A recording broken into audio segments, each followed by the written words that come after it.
Hello, good morning. എല്ലാവർക്കും പുതിയൊരു വീഡിയോയിലോട്ട് സ്വാഗതം. അപ്പം നമ്മുടെ ഇന്നത്തെ വീഡിയോ വീട്ടിലെ കുറച്ച് വിശേഷങ്ങളാണ് കേട്ടോ. ഇപ്പോൾ രാവിലെ ചായ ഇടുന്നതും രാവിലത്തെ ദോശയും സാമ്പാറും ഉച്ചക്കത്തെ ലഞ്ചും ഒക്കെ ഉണ്ടാക്കുന്ന ഒരു വീഡിയോ ആണ് കേട്ടോ. പടപടാന്നും പറഞ്ഞ് രാവിലെ നിൽക്കണം, എല്ലാവർക്കും ലഞ്ച് കൊണ്ടുപോകണം, രാവിലത്തെ ബ്രേക്ക്ഫാസ്റ്റും ലഞ്ചും ഒക്കെ. അപ്പോൾ എല്ലാ വീട്ടിലും ഇങ്ങനെയൊക്കെ തന്നെ ആയിരിക്കും. അപ്പോൾ രാവിലത്തെ എൻ്റെ കുറേ വിശേഷങ്ങളാണ് ഈ വീഡിയോ ആയിട്ട് പങ്കുവെക്കുന്നത്. ഏട്ടനും മക്കളും പോയി കഴിഞ്ഞ് കഴിഞ്ഞാൽ പിന്നെ കിച്ചൺ ഡ്യൂട്ടിയാണ് കേട്ടോ.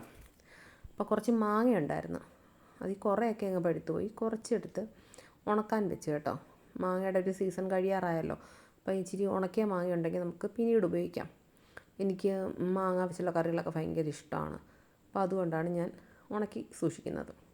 അപ്പോൾ നമ്മുടെ വീട്ടിലെ ചമ്മന്തിപ്പൊടിയൊക്കെ കഴിഞ്ഞു. അപ്പോൾ ഇവിടെ എല്ലാവർക്കും ചമ്മന്തിപ്പൊടിയൊക്കെ ഇഷ്ടമാണ് കേട്ടോ. ഇഡ്ഡലി ഉണ്ടാക്കിയാലും ദോശ ഉണ്ടാക്കിയാലും എല്ലാവർക്കും ചമ്മന്തിപ്പൊടി വേണം. അപ്പോൾ ഇതിൻ്റെ വീഡിയോ ഒക്കെ ഓൾറെഡി ഞാൻ എൻ്റെ ഈ ചാനലിലൂടെ ഇട്ടതുകൊണ്ടാണ് ഞാൻ ഇതിൻ്റെ റെസിപ്പീസ് ഒന്നും പറയാത്തത്. അപ്പോൾ ചമ്മന്തിപ്പൊടിയൊക്കെ സെറ്റ് ചെയ്ത് വെച്ചു. ഉണങ്ങിയ മാങ്ങയൊക്കെ എടുത്ത് ഞാൻ ഫ്രീസറിൽ സൂക്ഷിച്ചാണ് വെക്കുന്നത് കേട്ടോ.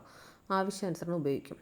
അപ്പോൾ തുണി ഇടാൻ പോയപ്പോൾ ഉള്ള കാഴ്ചയാണ് കേട്ടോ. ബാക്ക് സൈഡിലൊക്കെ നല്ല വെള്ളം കയറി കിടക്കുക. മഴ തോന്നെങ്കിലും വെള്ളമൊന്നും നിന്നിട്ടില്ല. പുതിയ പ്രാവും കുഞ്ഞുങ്ങളാണ് കേട്ടോ.